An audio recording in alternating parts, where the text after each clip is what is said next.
vähemalt need väiksemad.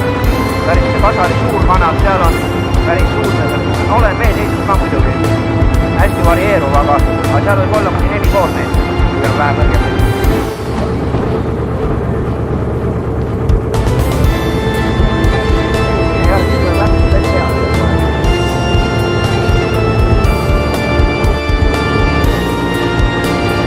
Selle koha peal 5 aastat tagasi oli ka veel roog, enam ei ole.